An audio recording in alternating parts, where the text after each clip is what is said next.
Gelme, bem-vindo aqui ao nosso grupo de estudo, Gelma. Nós estudamos aqui principalmente, ou especificamente, para ser mais exato, a literatura maranhense.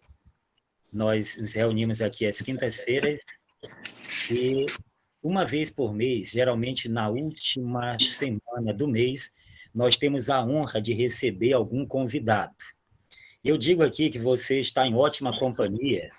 Antes de você, nós tivemos aqui Marcos Fábio Belo Matos, tivemos Luísa Cantanhede, Bruno Tomé, nosso confrade Bruno Tomé, aquela figura maravilhosa, Lenita Estrela de Sá, esse jovem que está aqui conosco, Mauro César Vieira, Lúcia Santos, Wellington Carvalho, Wanda Cunha, Antônio Ailton, Ana Liz Ribeiro, Irami Araújo, Natécia Moraes Garrido.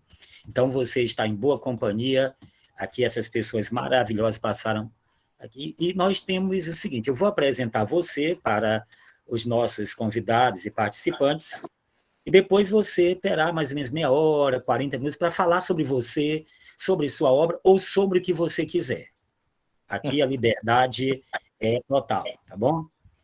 E você lembra aqui no livro seu o seguinte, eu vou começar com um poema seu.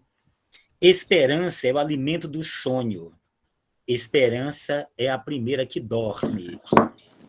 E também não podemos esquecer, nesse momento de crise total, você diz em outro poema, que pena, o povo seca a pena, os olhos não.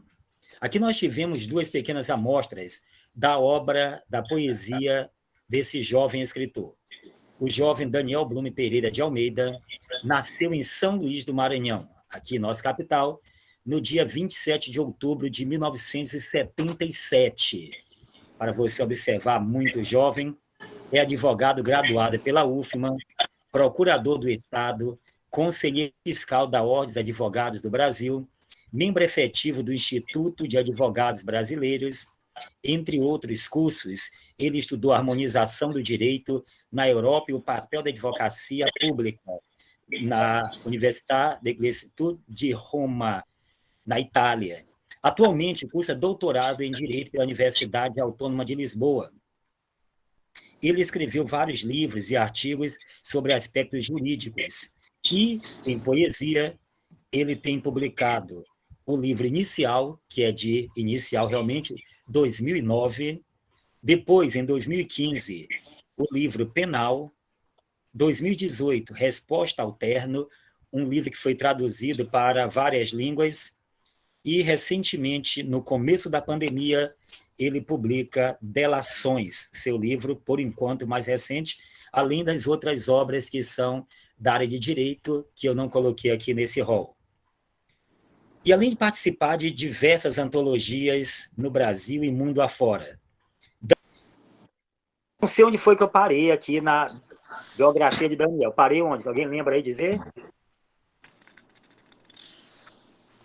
Parou no currículo.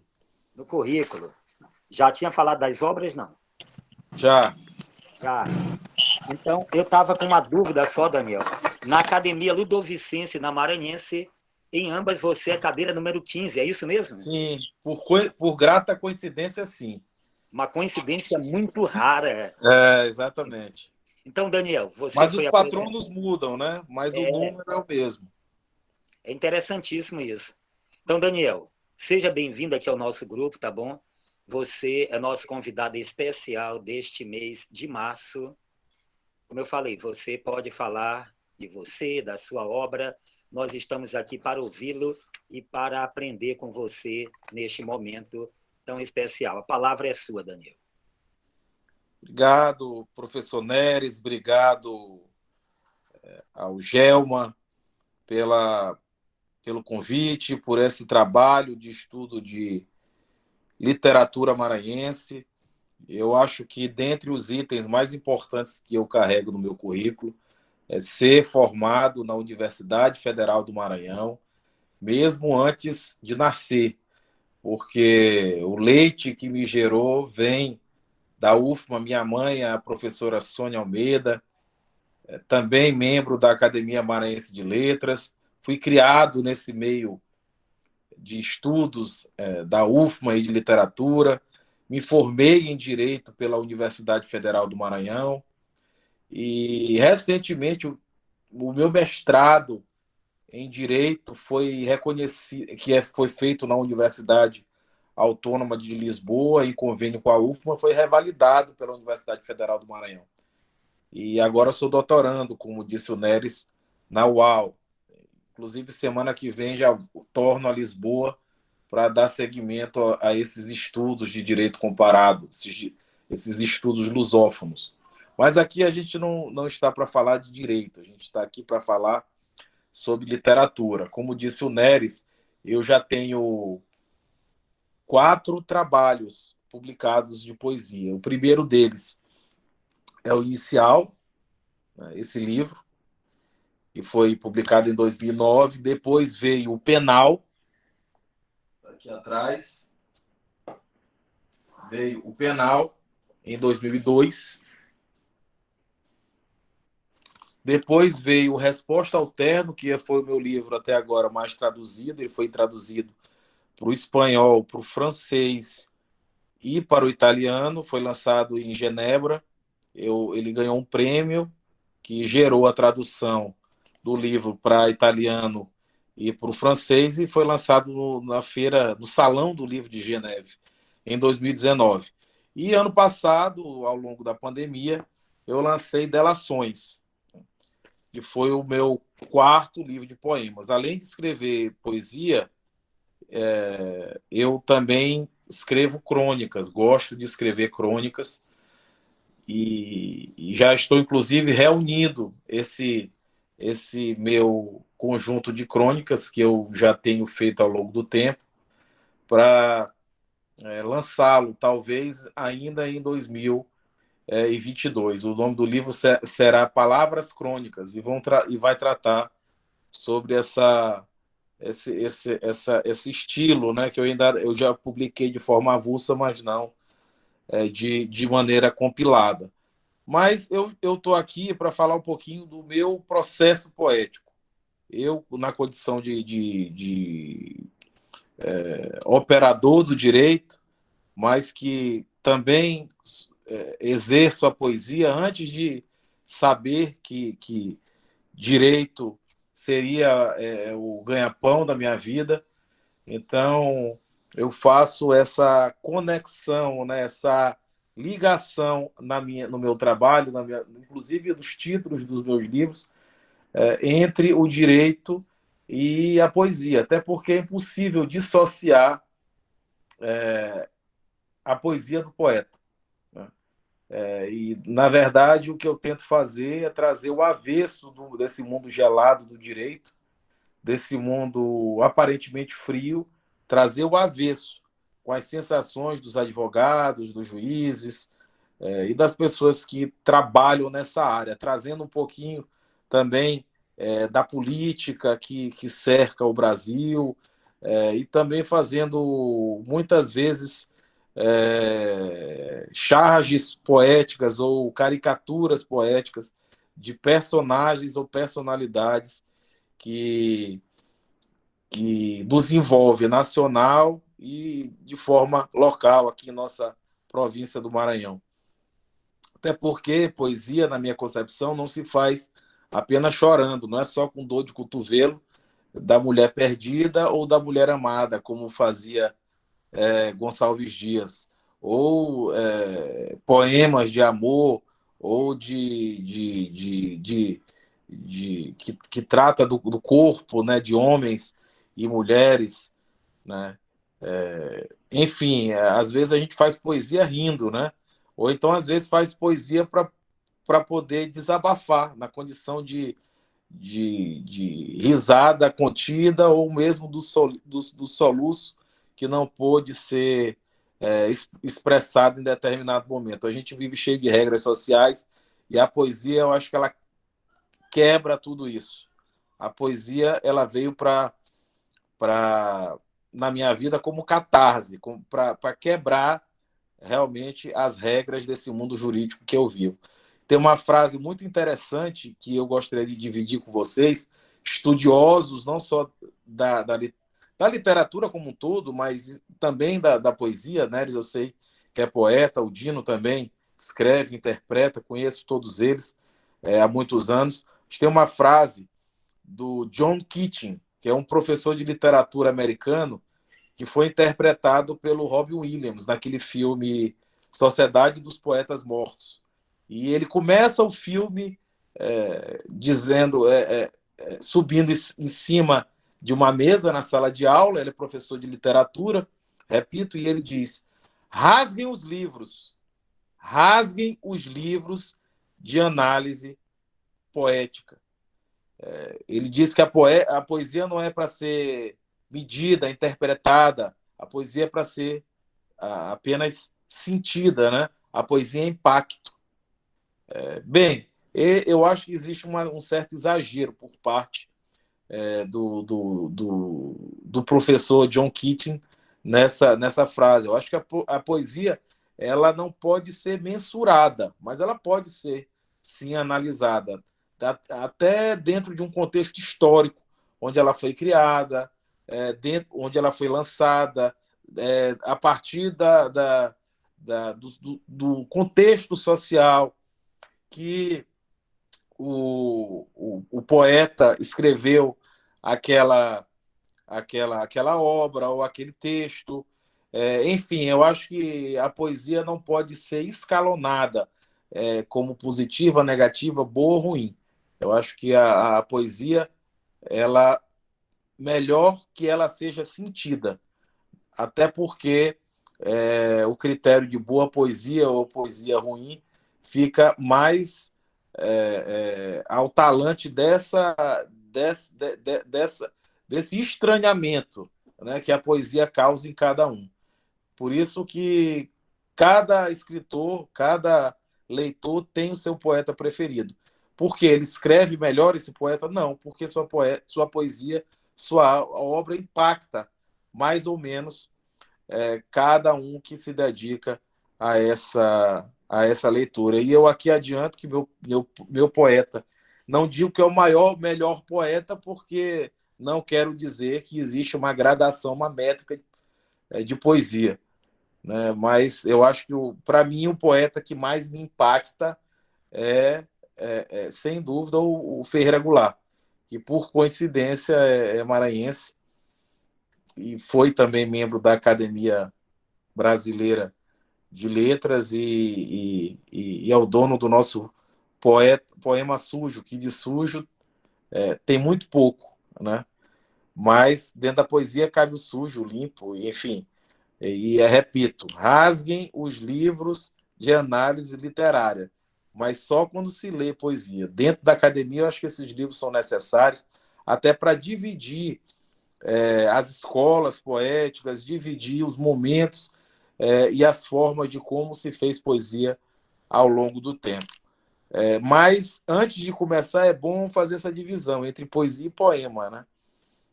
A poesia está muito além do poema. Poema é uma forma redacional, como a crônica, como o romance, né? A poesia o poema é uma forma de escrita em versos com uma certa tendência a rimas que foi criada há milênios de anos atrás, antes mesmo da passagem de Cristo, né?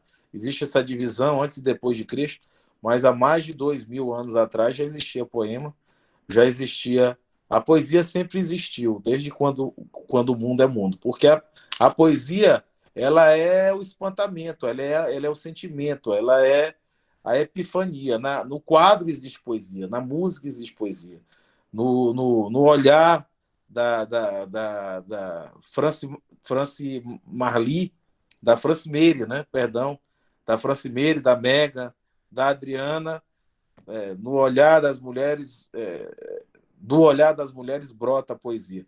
Mas o poema é a interpretação textual da poesia, da mesma forma que a pintura é a interpretação lúdica através de pintura, as telas, a arte plástica é a interpretação através do pincel da poesia. Então, é bom sempre fazer, eu gosto sempre de fazer essa diferença. E acho que dentro do texto, aí aqui eu falo de poema mesmo, dentro do texto poético, há uma liberdade, há uma imensa capilaridade que muitas vezes se confunde, que faz com que a poesia se confunda com outros tipos de texto literário. Por exemplo, a minha mãe tem uma poesia que a Sônia Almeida se aproxima muito da crônica, né? Com menos métrica, menos divisão divisão de estrofes de ritmo, né? Uma poesia que caminha para uma crônica, né? Um poema descritivo, que me agrada muito. Já eu tenho poemas que se assemelham muito a contos. Eu gosto de chamá-los de poema contado, né? Ou de poesia contada, que é um conto escrito na forma de poema, mesmo em versos, mesmo que não haja necessariamente um compromisso com a rima. A rima ela é um componente que, em geral, está na poesia, mas não necessariamente. Para haver poesia, para haver poema, não necessariamente precisa haver rima. Eu tenho meu estilo de poema, ele vem mudando com o tempo, né? Mas hoje eu tento buscar as poesias, uma forma de poema mais curto, né? Muitos me chamam de haikai,ista, ou seja, que eu escreveria haikais, mas eu não refuto, mas não concordo com essa análise, porque os haikais são poemas de origem nipônica, né? Japoneses, né? São poemas japoneses que têm 3 versos, 3 linhas ou curtinhos, e falam sobre fenômenos da natureza. Eu trago, às vezes, muitos poemas, até propositalmente, com 3 versos, com 3 linhas, resgatando um pouquinho desse haikai, mas não necessariamente falando em fenômenos da natureza, até porque esse é um tema que não é muito recorrente na minha poesia. Eu gosto mais de falar sobre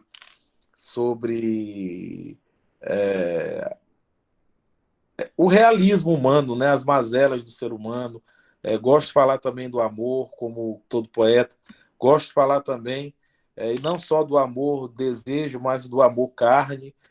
Gosto também de falar de lugares, né? Tanto que no meu último livro, e eu geralmente divido os meus livros em capítulos, muito embora seja um livro de poemas, em Delações, eu divido o livro em 4 partes. O primeiro, Delações de Poetas, onde eu falo de mim próprio, eu entrego a mim próprio e outros poetas, outros personagens da poesia e da literatura ao longo do texto.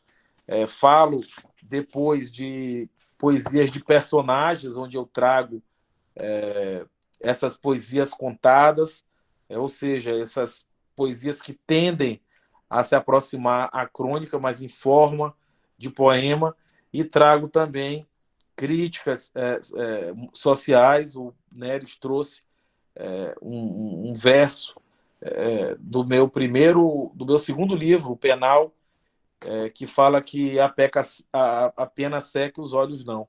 E eu tento trazer nesse capítulo essas críticas. Aí, muitas vezes, o sorriso contido, que eu disse inicialmente, que às vezes não pode ser explicitado, mas ele pode ser derramado em forma de poemas, né? No seu devido tempo, com o distanciamento histórico necessário para que não atinja ninguém.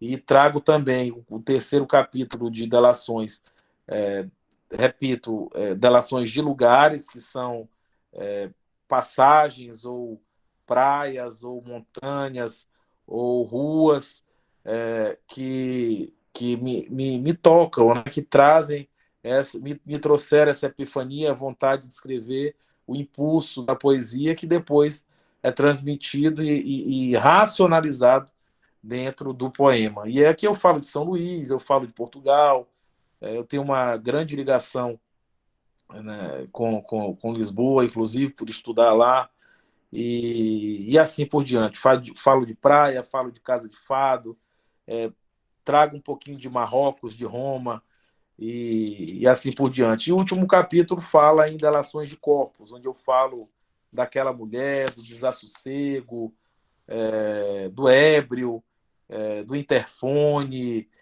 da manga do baile, sobre a vida, a distância, início, e enfim, falo sobre medo da morte, assim por diante, ou propriamente da morte em si, né?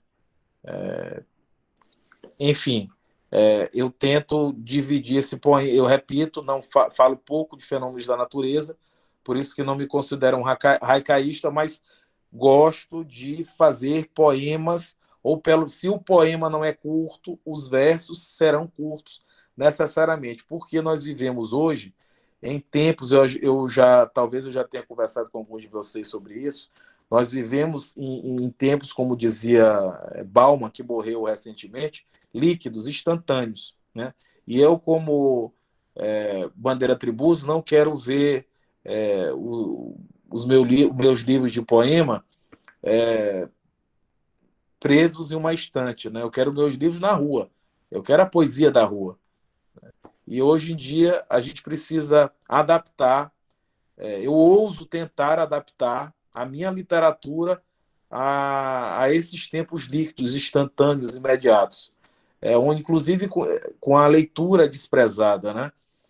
Muito pouca gente hoje se debruça, né? Os jovens, principalmente. Eu não me considero mais jovem porque eu já tenho 44 anos e os cabelos brancos já brotam na minha cabeça, mas vejo poucas crianças, poucos adolescentes se debruçarem sobre a literatura, sobre os clássicos. Vejo também com muita preocupação, e aqui eu falo da literatura maranhense, o Enem feito dessa forma, nacionalizada, ele compromete a literatura regional. Eu, quando fiz vestibular, o Neres, o Dino, quando fizemos nós vestibular, as obras que caíam nas provas eram de literatura maranhense, né? E hoje em dia não, hoje em dia as obras são de cunho nacional. E eu acho que o vestibular tirou um pouco desse regionalismo da imposição do estudo para os jovens. E, enfim, eu tento adaptar o meu poema aos tempos líquidos, ou seja, passar o máximo de informação com a menor quantidade de texto possível, dentro de uma frase. Claro que eu não limito todos os meus poemas a só 3 versos, mas eu procuro colocar estrofes contundentes, né, que dizem muito, tentam dizer muito com poucas palavras. Eu gosto de dizer que dentro da minha arte de escrita de poesias, de poemas, porque poesia está para além do poema, repito, escrever é a arte de cortar palavras. Então, sempre depois dessa fase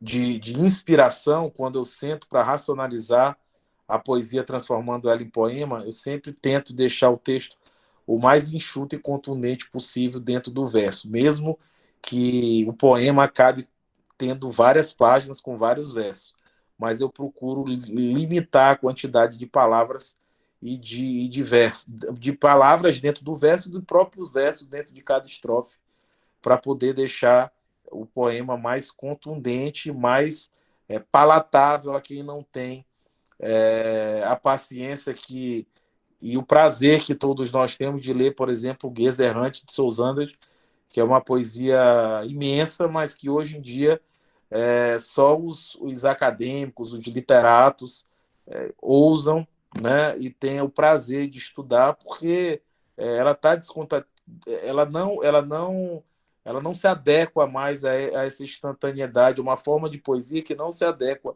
mais a essa instantaneidade que o mundo digital e digitalizado exige ou nos exige, né?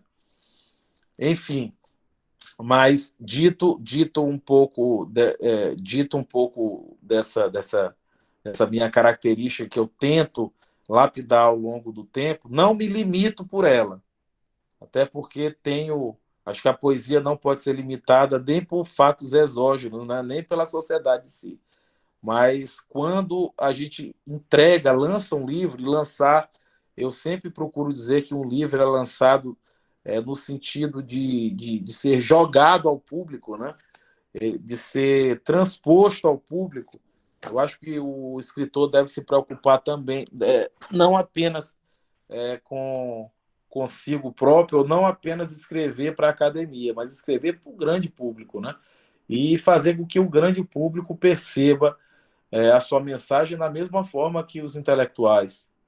Repito, como dizia Tribuzzo, não quero ver os meus poemas trancados em uma estante, né, de um apartamento. Quer ver o poema na rua. E essa é uma preocupação que eu tenho. E essa é uma preocupação recorrente e eu, muitas vezes, inclusive, tenho receio de me tolher dentro dessa minha perspectiva de fazer a minha poesia mais acessível. Mas, assim, eu trabalho no que se refere à extensão de texto, eu trabalho em outras plagas, como, por exemplo, na crônica, onde eu escrevo, posso dar maior vazão às palavras no que se refere até mesmo à redundância argumentativa, né? E no direito também isso ocorre. Eu publiquei agora recentemente a minha dissertação de mestrado, que fala sobre omissão legislativa e Covid-19. Lancei também vários outros livros, vários não, 3 outros livros, onde eu pude dar vazão às palavras. E um poeta, mesmo quando fala de sua área técnica, ele nunca esquece da poesia, né? Na palavra, na emoção e na forma como trabalha como um oleiro, um jarro, né? As palavras. Eu gosto de dizer que minha poesia, e por isso eu pedi para o Dino chamar essa minha participação aqui hoje no Gelma de processo poético, eu gosto de dividi-la em 2 etapas, a fase poesia e a fase poema. O processo poético é o caminho entre a inspiração e o livro pronto, né? E o poema publicado. E como isso ocorre?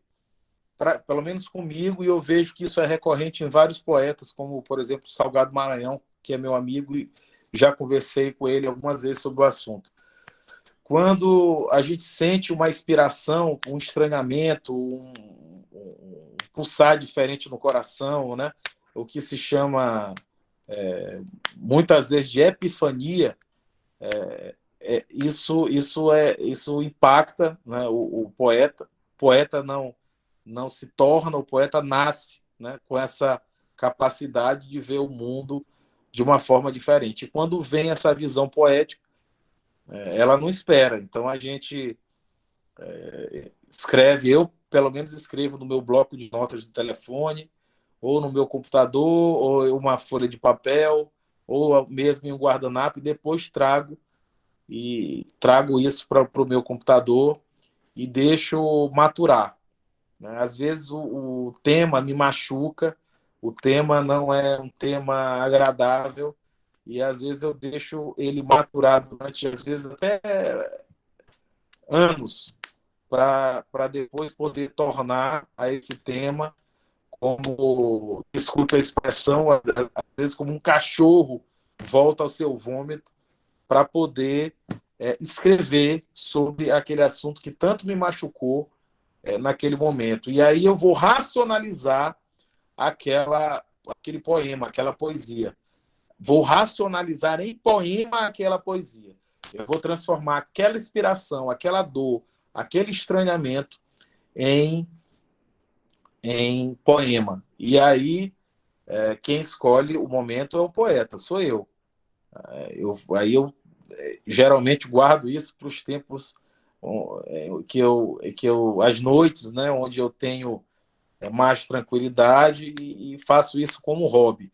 Transformar essa matéria-prima, né, que é a poesia, a inspiração, em poema, né, que é a obra, que é a inspiração, é a poesia transformada em texto poético, né, em poema, que é uma estrutura, como eu disse inicialmente, milenar de escrita. Né? Então, é esse caminho que eu chamo de processo poético. É o caminho entre a inspiração e o poema.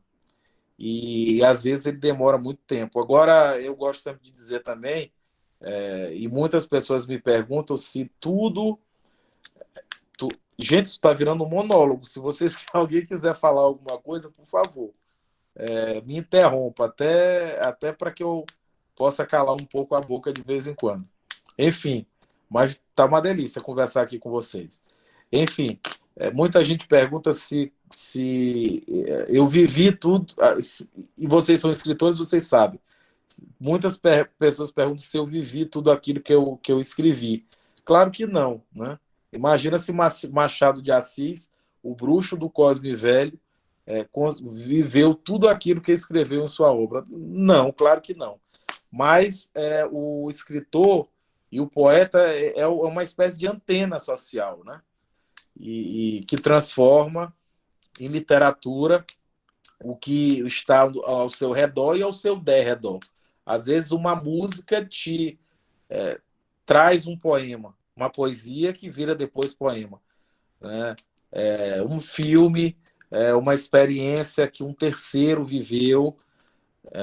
Então, dentro dessa ótica de poeta como um catalisador, né, de sentimentos humanos, e que o escritor acaba dando vazão não só à sua vida, mas a vida de terceiros e a vida de personagens também.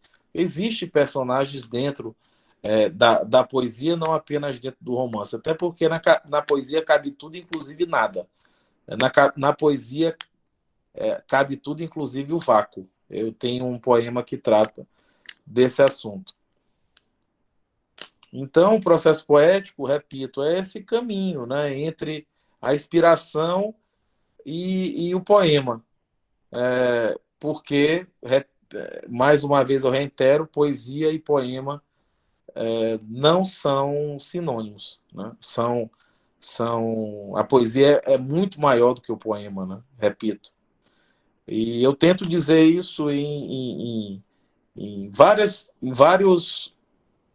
poemas ao longo dessa minha estrada, dessa minha caminhada, como forma de metalinguagem, ou seja, eu trago muito, muito, muito. Em todo livro eu trago poemas com metalinguagem, ou seja, o poema falando do poema, não necessariamente o poema falando do poeta. Como eu disse, o poema pode falar do poeta, o poema pode falar do próprio poema, ou inclusive o poema pode falar do nada ou do vácuo. O poema, inclusive, serve para explicar, ao contrário dos romances e das crônicas, explicar o que não tem resposta. Né? O poema ele serve, em grande parte das vezes, para desabafar o que não tem desabafo, ou para dizer o que não consegue ser, para dizer o que não consegue ser dito. E para explicitar o que não se consegue sentir. Né? O poema ele não tem essas barreiras, ele não segue as barreiras essas barreiras ortodoxas, né, da literatura de um romance que precisa de prólogo, epílogo e desfecho, né? O poema ele pode terminar no começo e começar no fim. E é por isso que é o formato, né? É o caminho, né, literário que mais me agrada, porque é o que é o que menos me prende. A crônica também, gosto muito da crônica, mas a crônica é a história do dia a dia, né? A crônica é um retrato, é um fragmento, né, uma foto de um determinado instante social. Serve muito a crônica para efeitos históricos, inclusive porque elas retratam um momento. E não pode ser desprezado essa forma literária como subforma. Não, muito pelo contrário. As mais belas críticas, inclusive, ouso dizer que foram escritas por poetas. Eu, particularmente, não gostava muito das crônicas de Feira Goulart, que é meu poeta predileto. Ele escrevia na Folha de São Paulo do domingo. Eu não gostava muito tenho que ser sincero, não gostava das crônicas, mas a ponto as crônicas de Drummond eram fantásticas, né? O próprio poeta mais grande romancista, o nosso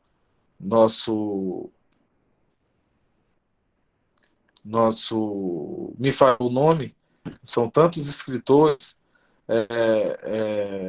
tantos poetas, até o próprio Machado de Assis. O próprio Machado de Assis era um grande cronista e não foi um poeta de escola, né? Ele próprio reconhecia isso. Enfim, o Machado de Assis escreveu os poemas por si. Fernando Pessoa era um grande cronista, né? Lembro agora, falo do Josué Montello. Josué Montello era um grande cronista e foi um grande romancista e tinha uma produção poética pequena.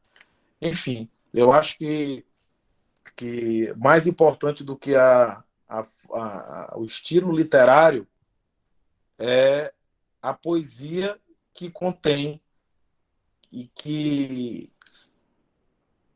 instiga cada autor a escrever dentro de sua de sua forma, né, de seu estilo preferido. Inclusive,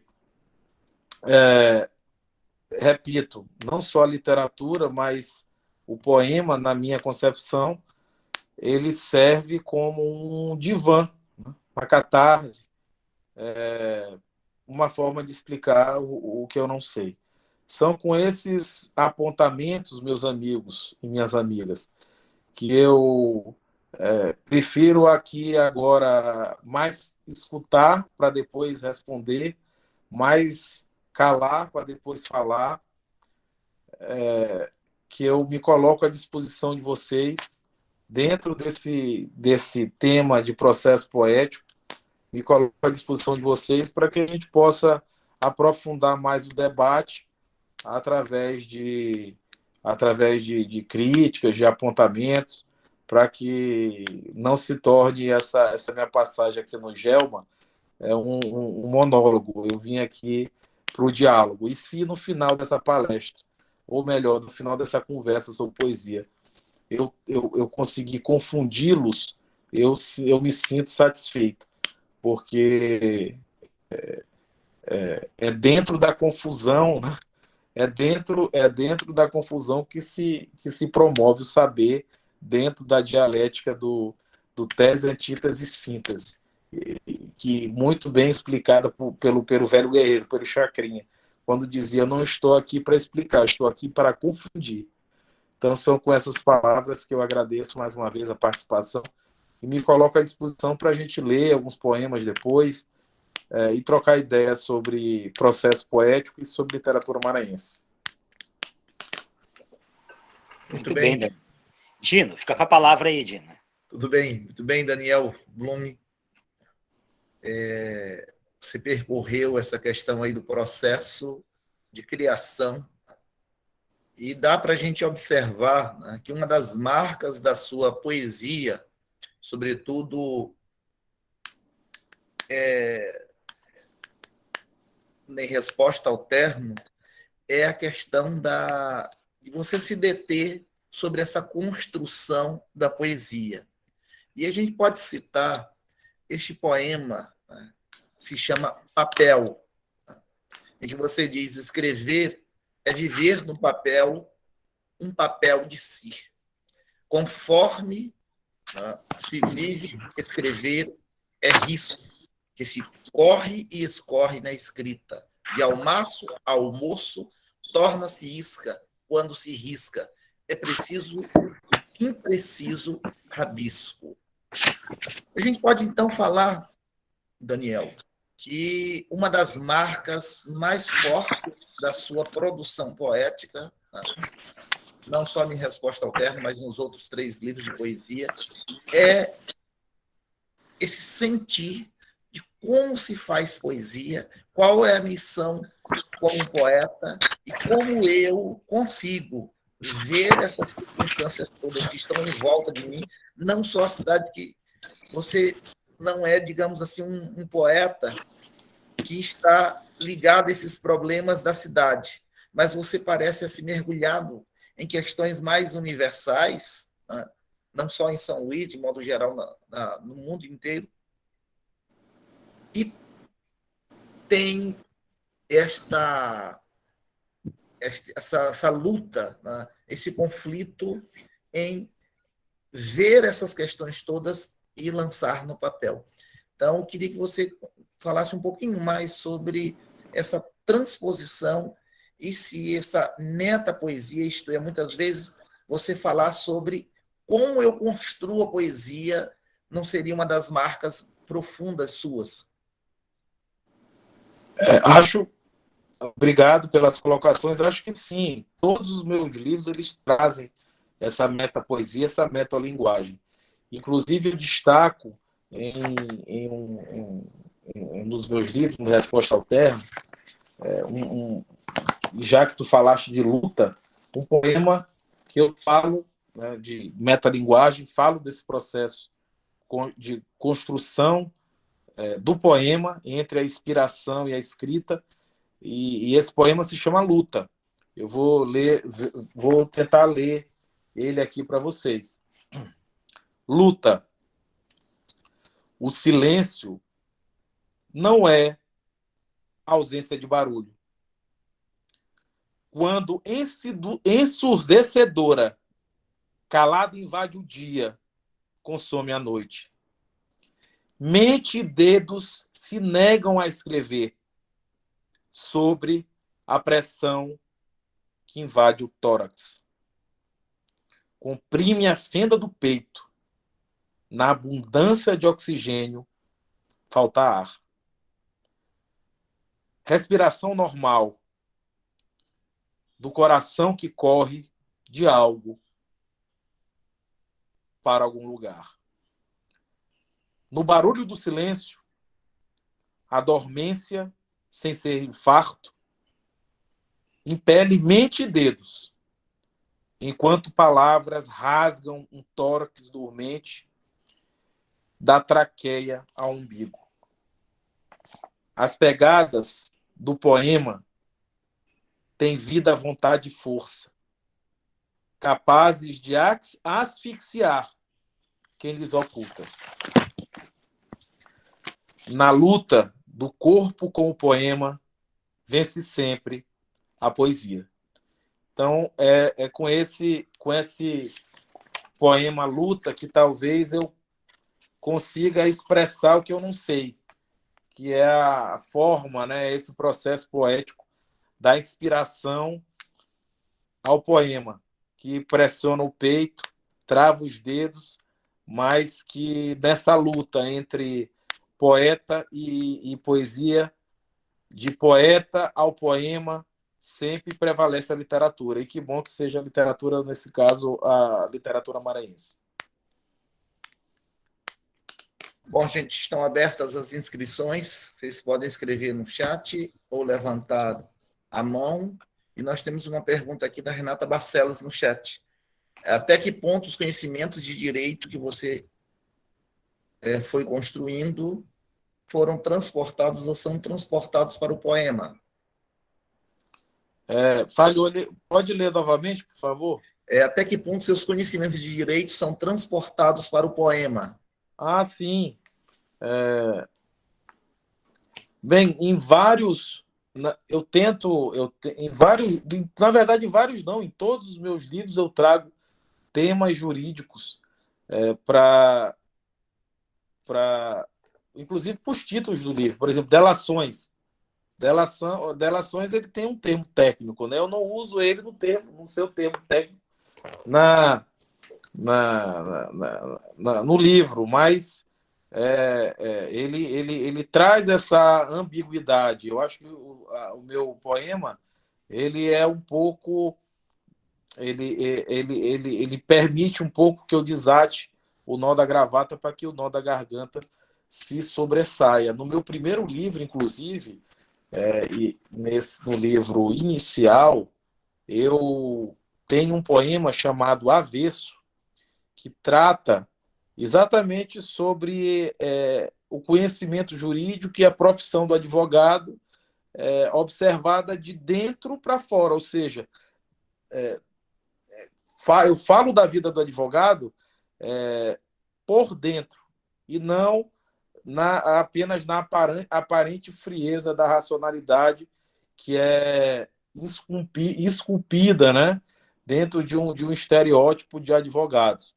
E aqui eu vou ler, é um poema longo, mas eu vou ler alguns trechos que dizem o seguinte, algumas estrofes. Avesso. Gole d'água e mais um café. A sala gelada. Lá fora, um calor úmido de ensopar colarinho. Desfaço o nó da gravata. Fica o da garganta. Advogados não choram desnecessariamente e impensadamente. Possuem emoções calculadas, dizem alguns. Mas por detrás do terno, sem abrir qualquer botão, há pulmão e coração no aparente gelo da racionalidade. No escritório, tecla, teclado, livros lidos e por ler. Há peças e prazos, recursos iniciais, ataques e defesas. O pensamento estrutura a tese, vários telefones tocam. É nova reunião. Chegam os outros processos. E, pelas frestas da persiana, um forte raio de sol no frio gabinete. E aí se vai. O processo, oceano repleto de idas e vindas, finda na pré-amar sentença. Composto de ritos visíveis, outros não, possui, pois, verso e avesso. Se altos, incontáveis vezes ficam no escritório, o processo não. Permanece no advogado. Mesmo no sábado, seus pés caminham na praia. Seus olhos veem águas e navios. Mais uma petição pegadas na areia, marcas do seu trabalho.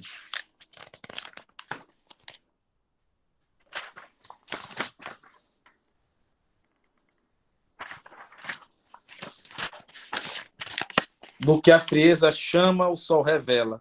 Ser possível, aqui haver poema, pois do advogado brota poesia, quando vê cliente como gente, casos como vidas e processos como instrumentos de pacificação social que materializam os sonhos de vencer, deter, conter ou derrotar. Basta permitir que o sol haja.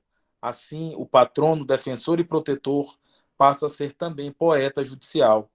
Numa interseção diária, a luz revela, o processo tem e às vezes é um determinante avesso. O avesso está no revés do processo. O processo do processo. Eis meu verso primeiro, meus nós que não rimam, eis a peça inicial, o avesso. Então, eu acho que esse poema ele responde um pouco da pergunta quando ele mostra o advogado do avesso, né? Não só o estereótipo do terno e da gravata, mas o humano que se encontra na função do advogado e do juiz, né? Tem um livro que é muito bom, que é do Calamandrei, que fala sobre eles, os juízes, na visão de um advogado. Gosto muito desse livro. Talvez ele tenha me inspirado um pouco para escrever esse poema em 2019. Muito bem, Neres. Muito bem, Daniel, muito bem, Dino. E, Daniel, quando nós lemos o seu texto, seus livros, é possível, é perceptível que você tem um grande cuidado com as palavras, nesse brincar com as palavras. E não brincar no sentido de achar que a palavra é desnecessária. Pelo contrário, é brincar porque você reconhece o valor das palavras. Por exemplo, no poema Nulo, de Delações, inútil não serve nem para descarte. Não é cicrano, nem fulano, nem beltrano, para quem de alguém é algo. Dá para perceber esse jogo de palavras interessante. E o outro aqui, o poema do mesmo livro, Erro. Que cara é essa? Especulou a mãe e a filha. Em uma manhã aflita, acho que me depilei pela pessoa errada. Então, se percebe o quê? Percebe um humor dentro de seu texto e, ao mesmo tempo, um tom filosófico. Eu li aqui uma que traz humor, mas também traz situação bem corriqueira, e a outra em que você comenta praticamente essa reificação, essa coisificação das pessoas. E aí eu pergunto, qual é esse seu labor com as palavras? Quando é que ele começou? Herança, aí vamos tocar na questão de sua mãe, que também trabalha com a palavra. Para ela, há fogo no jogo, para ela está sempre esses textos, né? Na penumbra da palavra, há uma estrela cadente. E quando é que você começou a perceber que as palavras também podem ser usadas como um brinquedo sério? Essa pergunta é muito interessante, muito bacana. Bem, como eu disse no comecinho, logo da conversa, eu nasci entre os livros, né? Minha mãe é professora de português, escritora também, e sempre, tanto ela quanto meu pai, escutaram muito música, MPB. E a geração da década de 80, né, e 90 é uma geração poética, ao contrário dos piseiros dos dias atuais. Então eu cresci escutando Djavan, Caetano Veloso, Milton Nascimento, Gilberto Gil, que inclusive Chico Buarque, que são pessoas inclusive que chegam hoje à Academia Brasileira de Letras. O Camões, o prêmio Camões foi para o Chico Buarque recentemente. Então eu cresci escutando no carro João Gilberto, né? Até as músicas de criança eram o Pato de João Gilberto, que tem uma conotação poética grande, mas que na época era escutado como música de criança. O Pato vinha cantando alegremente, quen, quen, e assim por diante. Pois é. Então eu sempre me deparei, né, com a poesia cantada, com os livros de poemas. Na minha casa sempre frequentavam vários poetas de hoje, de ontem, de hoje, de sempre. A exemplo de Zé Chagas, que ia na minha casa. Eu já dei várias caronas também, inclusive quando comecei a dirigir, para Chagas e para Nauro Machado, Arlete Nogueira, que ainda anda por aqui, caronas dos eventos. Eu sempre gostei de participar, ia com minha mãe participar dos lançamentos de livro, etc. E sempre convivi com todos esses, vários poetas que já passaram pela Academia Maranhense de Letras e brasileira também, que vieram do Maranhão.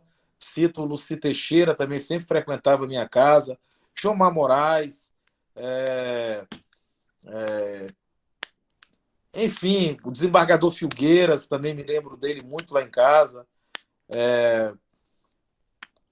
e, e falo também de caças, para não citar apenas os acadêmicos, falo de músicos como Celso Borges, né, e Mano, falo de artistas como Aldo Leite, falo de artistas como tantos, né, que passaram aqui pelo Maranhão. Eu fico até constrangido em citar alguns e eventualmente ser injusto com outros.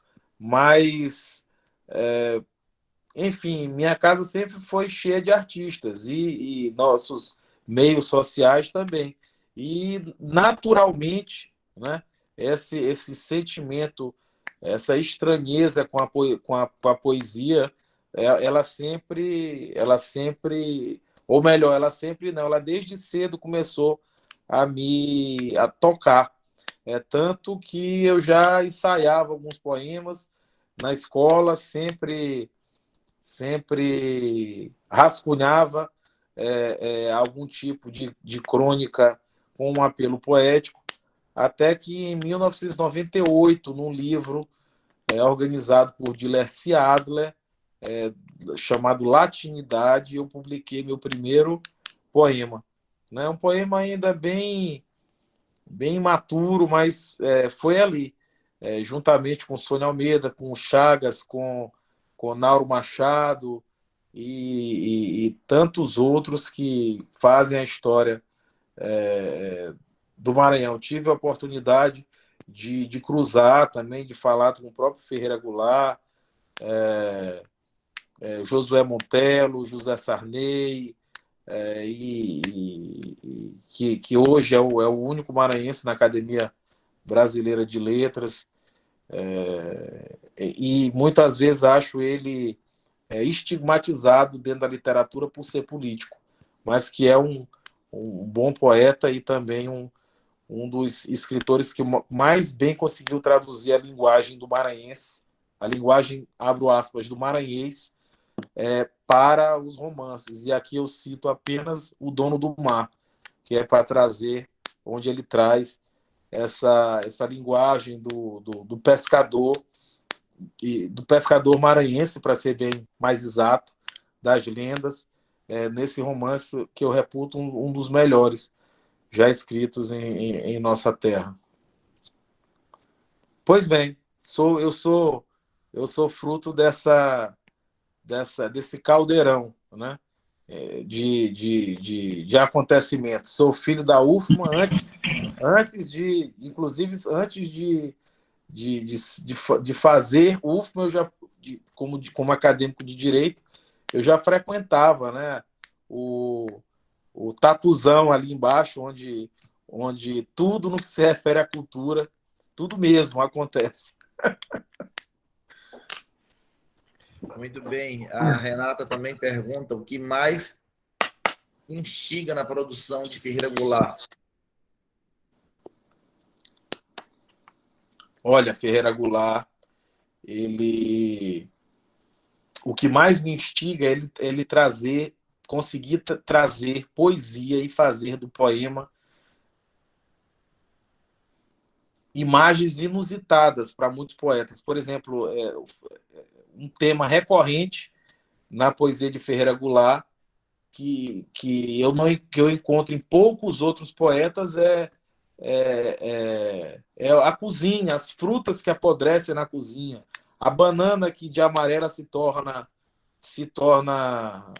preta, a laranja que é esquecida e mofa em um canto. Ele consegue trazer poesia do garfo, da faca que entorta, com o uso diário na cozinha.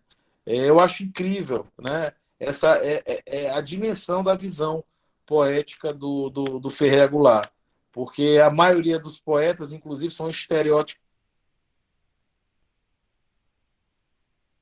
Ficou sem som. Daniel está sem som.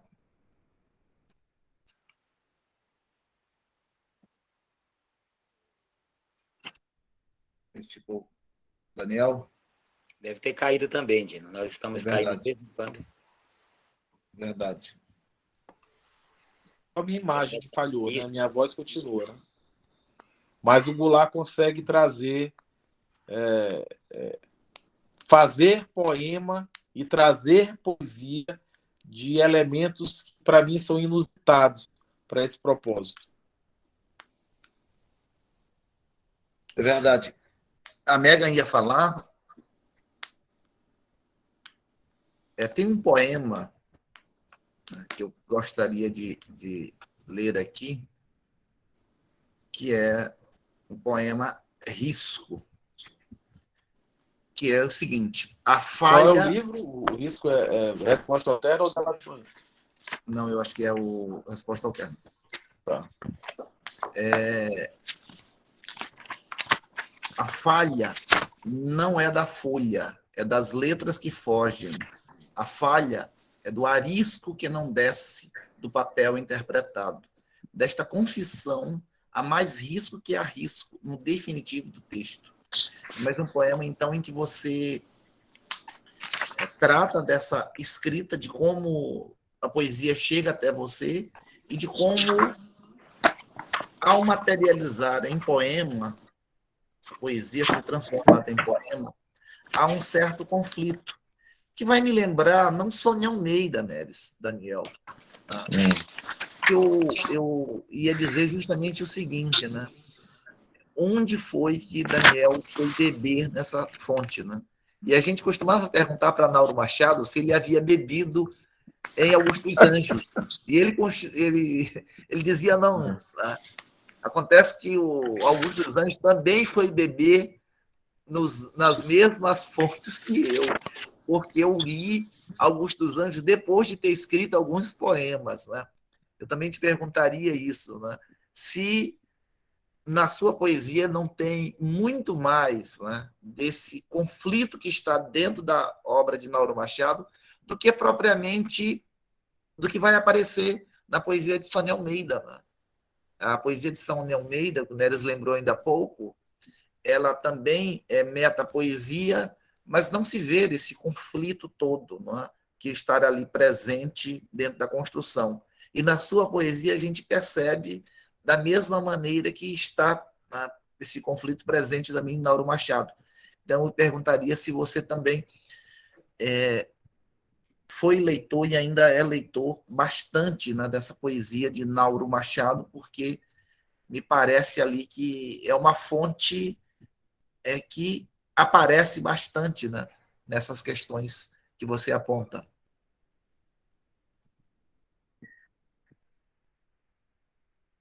Você ouviu, Daniel?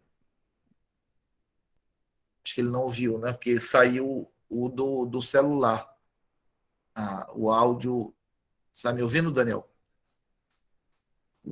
Está sem som. E no celular saiu. Está sem som. Está falando e a gente não escuta. É porque do celular saiu, Daniel. Ele não está ouvindo. Daniel? Acho que ele não percebeu. Não, porque o do celular caiu. Daniel? Não. Não. Escrever para ver se ele lê. É, Verdade.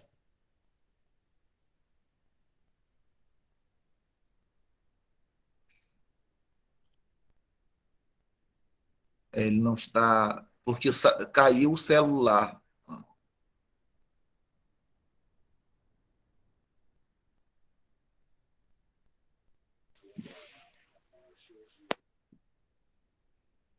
Caiu o celular e ele então ficou sem áudio.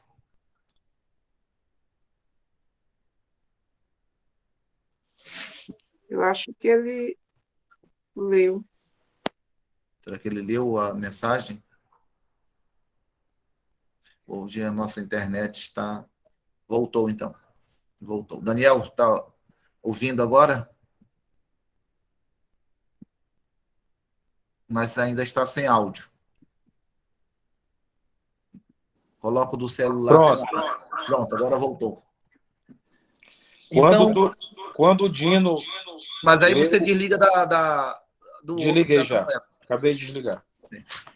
Quando o Dino falou do poema Risco e disse que lembrava Nauro Machado e estava falando da questão etílica, aí caiu a ligação.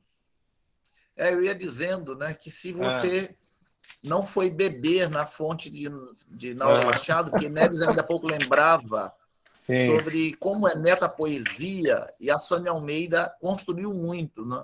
Eu não sei se você se lembra, você era bem jovem, né, do lançamento de um livro aqui em São Luís, que talvez foi um dos melhores e que eu participei. Foi do lançamento de Alegorias. Ah, sim, pai, estava. Ah. Estava sim, lá na FIEMA, no auditório da FIEMA. Não, eu vi, foi no Teatro Alcione Nazaré. Teatro Alcione Nazaré, exatamente. E que até hoje... Foi o primeiro tenho... livro de mamãe, Alegorias. Exatamente. Acho que 92, se não me falha a memória. Sim. Né? Ali, ela consegue lançar, né, primeiro no papel e depois ali oralmente, né? Eu sempre imaginei que Sônia tivesse gravado tudo aquilo ali e como uma atriz teria despejado, mas ela sempre revelou que ali foi tudo de improviso, né? São outras construções que foram saindo. Mas eu quero dizer que a sua poesia não está em consonância com a dela. Eu vejo que está mais em consonância com esse conflito que está em Nauro Machado. Tá? Então, talvez não tenha bebido essa questão da metapoesia em Sônia Almeida, mas em Nauro. Né? Eu queria que você comentasse um pouco sobre isso. Não, eu concordo plenamente. A minha poesia é muito diferente da poesia da Sônia Almeida. Elas são... Eu acho que elas só se conectam no que se refere à poesia. O poema é de formato totalmente diferente e, inclusive, as temáticas são bem distintas. Eu realmente me identifico mais com a filosofia do Nauro Machado, a ironia do Gregório de Matos Guerra, né? Com o deboche do Augusto dos Anjos, com o formato, né, estrutural do Ferreira Goulart e do Chagas. Minha linha, eu sigo mais essa linha. E trazendo, claro, como eu disse, todo esse contexto, trazendo para a realidade dos nossos tempos líquidos, né? Fazendo textos onde cortar palavras se tornam a minha arte de escrever. Daniel, fugindo um pouquinho dessa temática de processo, criação, queria te fazer uma pergunta bem delicada, né? E aí você fique à vontade para responder ou não, tá? E é o seguinte, né? Uma das coisas que mais me aflige neste caminhar pela literatura maranhense, pela educação e tudo mais, é que a gente sempre passou, isso eu acho que desde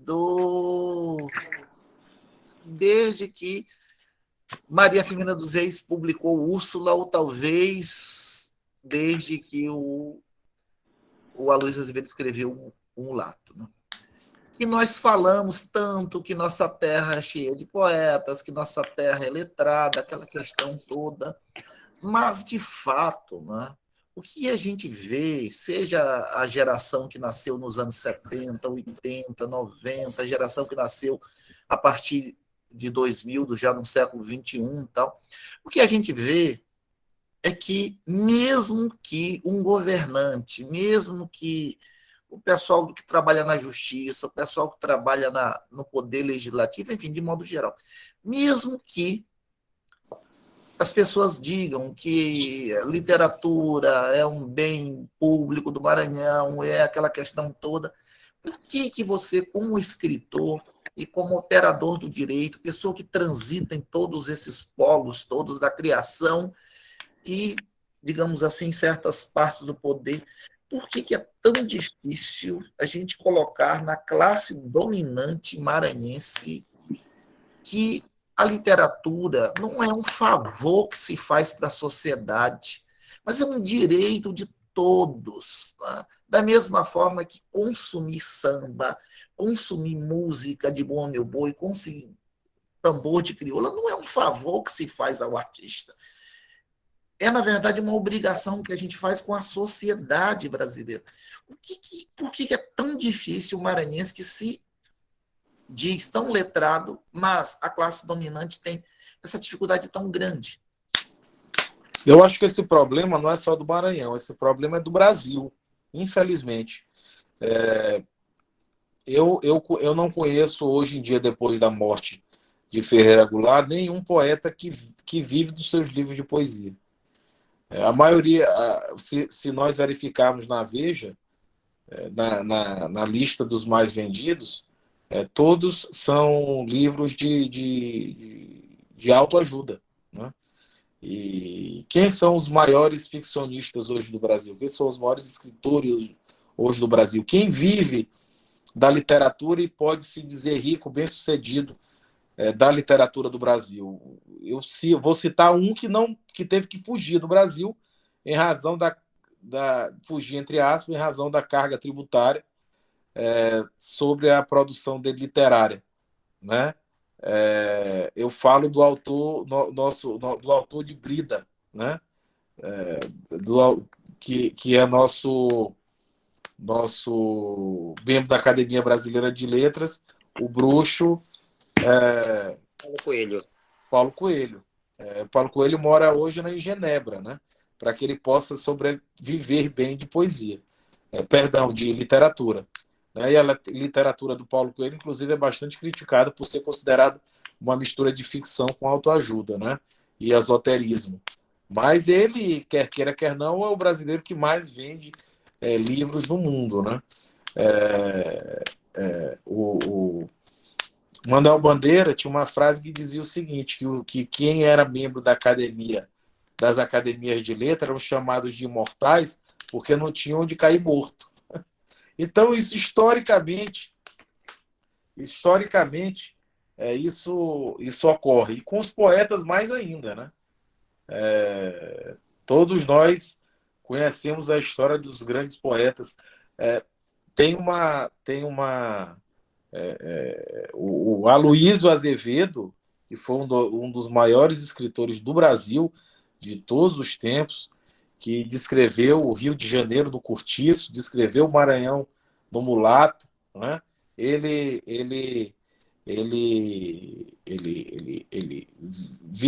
não vivia das obras, ele vivia muitas vezes de empregos públicos e de doação de amigos, né? Foi embora do Maranhão pelo preconceito que recebia aqui.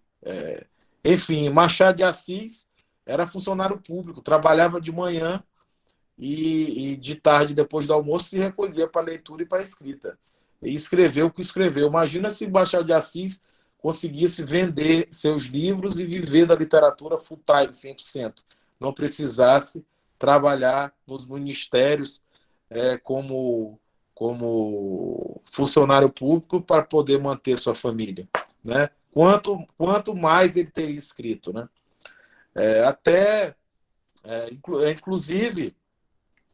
Inclusive o próprio Gonçalves Dias não tinha condições financeiras. O Souza Andrade também passava necessidade. Enfim, isso é uma realidade histórica brasileira, né, que, na minha concepção, é cultural e precisa ser revertida por nós outros, por nós próprios.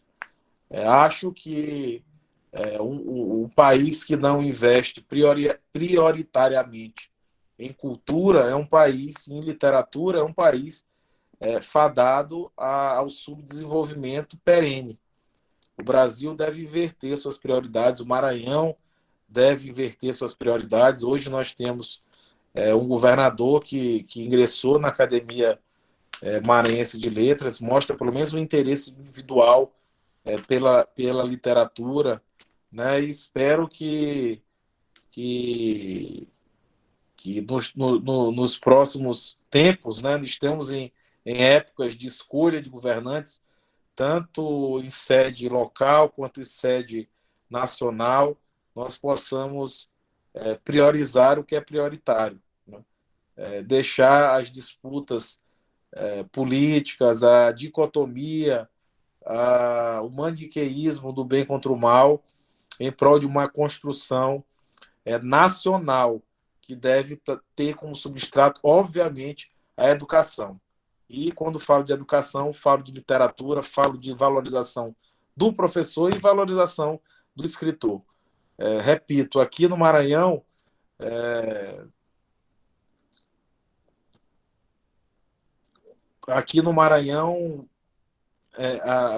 as próprias livrarias de livros especializados agonizam, né?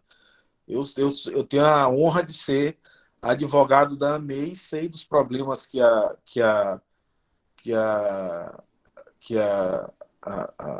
livraria enfrenta até para se manter no ponto onde está, lá no São Luís Shopping, né? Recentemente, digo coisa de 2 anos atrás, houve uma isso é público e notório, isso foi, não é segredo, houve inclusive uma mobilização social para que o shopping mantivesse a AMEI, o shopping onde a AMEI se encontra, que é o São Luís Shopping, mantivesse a AMEI lá naquele local, porque é um ponto de encontro hoje da literatura, dos escritores, enfim. Um país não se faz de estradas, um país se faz, como já dizia Monteiro Lobato, se faz de homem de livros, né? Eu acho que essa pergunta é importante porque nós não podemos nos calar. Nós temos que, na condição de privilegiados, por termos tido a oportunidade de estudar e por estarmos aqui na condição de formadores de opinião literários, nós temos que abrir a boca e pelo menos para que nós façamos como São Pedro no deserto, né? Uma voz que clama isolado, mas uma voz que reverbera, né? Com o tempo, eu acho que nós vamos inverter essa pirâmide, onde a base poderá também estudar e que os literatos sejam regra e não exceção no país. Muito bem. Neres, acho que a gente já está encaminhando, então, para as considerações finais. Eu passaria, então, a palavra a Neres, depois a Daniel Blume para as considerações finais. Então, Dino, só temos a agradecer ao Daniel e a todo mundo que esteve e está aqui conosco nesta quinta-feira, mais uma quinta-feira iluminada. Nós, Dino, eu, você, a Francimeira, não sei, a professora Linda Barros, nós tivemos a honra de ser alunos da mãe do Daniel, da Sônia Almeida, que hoje é minha colega também.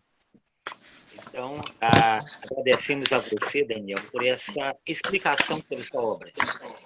E também parabenizamos você por esse trabalho em prol da literatura. Você foi muito aí feliz ao lembrar que, escrevendo, você praticamente não vai ganhar muito dinheiro. Olha aqui. Sim, então, Francimeiro, não. Muito bem, Francimeiro. Então, você não vai ficar rico com poesia, mas você vai enriquecer muitas pessoas com a sua poesia, com a sua obra, com o seu trabalho. Seja ele esse trabalho, vamos dizer, voltado para a área do direito, com aquela questão mais técnica, seja com a poesia, em que você, como disse muito bem, trabalha essa mescla entre o homem do direito, o homem que tem o nó da gravata, e esse homem das letras que tem que vamos dizer assim, desfazer o nó da gravata para não sufocar com o nó da garganta que a sociedade coloca para nós em cada momento. Então, agradecemos muito esse momento de disponibilidade. Edino, quando eu falei com o Daniel, ele estava em Brasília, acabando de chegar no hotel, mas sempre simpático, agradável, e Daniel não pensou um segundo apenas. Quando eu o convidei, ele aceitou de imediato e esteve aqui conosco. Esse aqui vai ficar gravado, vai entrar para a história, Daniel. E é muito bom estar com você aqui, ouvir sobre o seu texto, sobre sua poesia, sobre você, sobre sua família. Então, nós ficamos felizes e agora queríamos ouvir as suas considerações finais, porque quem termina sempre é o Big Boss. Sempre é o Dino que termina, porque nós devemos respeitar muito a hierarquia, sabe, né? A hierarquia tem que ser respeitada. Dino é uma mescla de todo-poderoso com o próprio Jim Carrey. Então, consideração final, Daniel, e obrigado novamente. Gente, eu só tenho a agradecer. Eu confesso que eu estava um pouco nervoso antes do começo dessa live, dessa gravação, porque essa reunião do Gelma é uma espécie de roda viva do Maranhão, né? E sempre focada na literatura. Então, eu acho que minha vida agora tem um corte histórico, né? Antes e depois dessa entrevista do Gelma. Acho que ela, como não me destruiu, eu consegui me construir mais um pouco, me catapultar, né?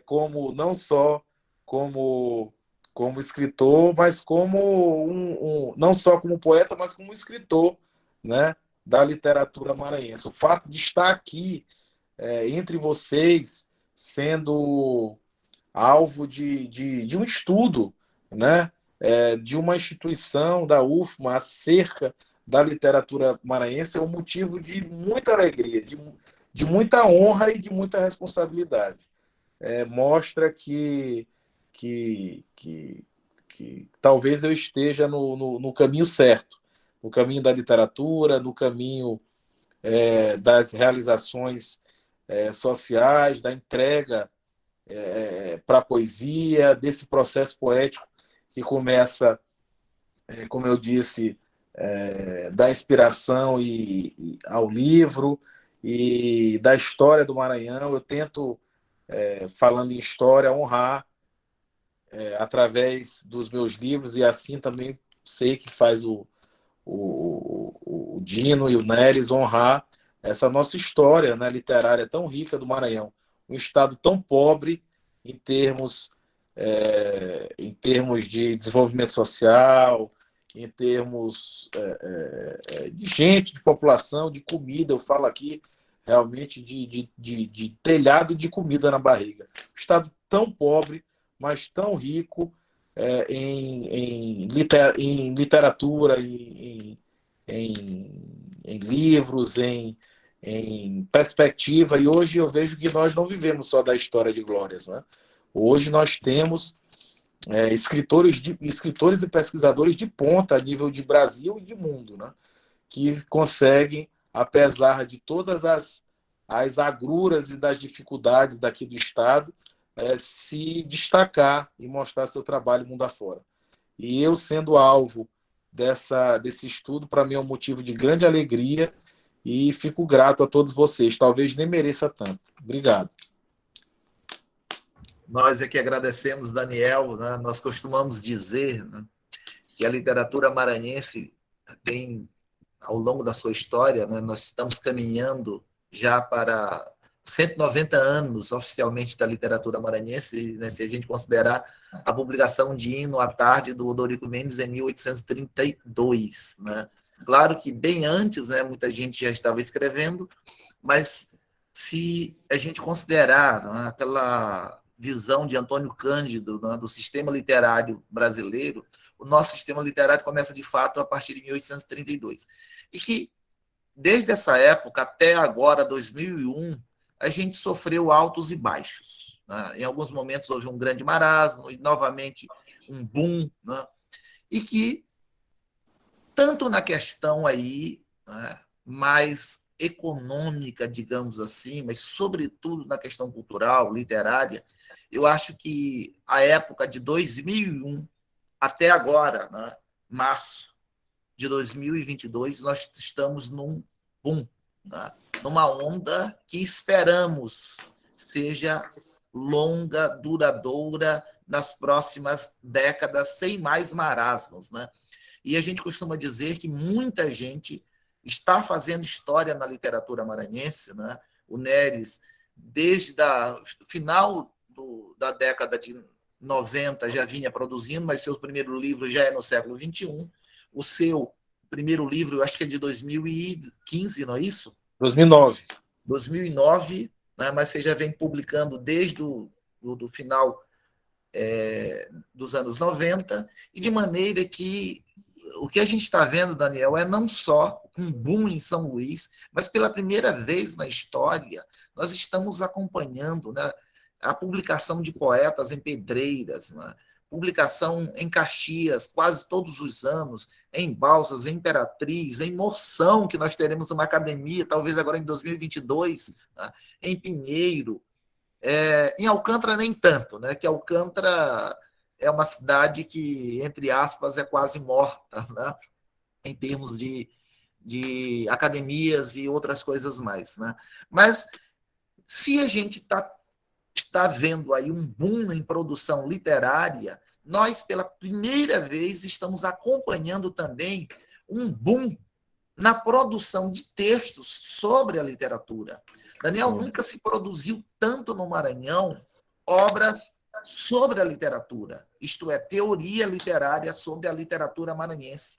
Então, ano passado, a gente abriu sem querer um site, né, que é da Universidade Federal de Santa Catarina, e lá nós encontramos um site que é ligado à instituição, que se chama Literatura Maranhense. Quer dizer, na Universidade Federal de Santa Catarina. Né? E quantos pesquisadores? Nesta sala nós temos a Renata Barcelos, que faz um trabalho extraordinário.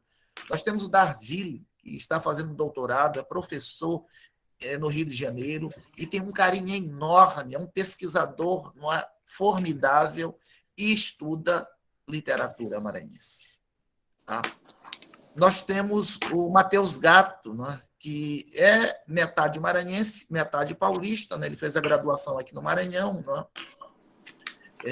Fez o mestrado e doutorado fora, e estuda um dos nossos mais queridos autores do começo do século XX, que é o Astolfo Marques. Tá? Aqui nós temos nessa sala vários mestres que fizeram dissertação de mestrado em literatura maranhense. Tá? O Neres fez em Zé Chagas. Tá? Eu tive a honra de trabalhar com o Arthur Azevedo. Tá? Então, é para mostrar que, neste momento, né, 2022, a gente olha para trás, já são 20 anos de trabalho muito bom, tá? Tanto de literatura como sobre a literatura.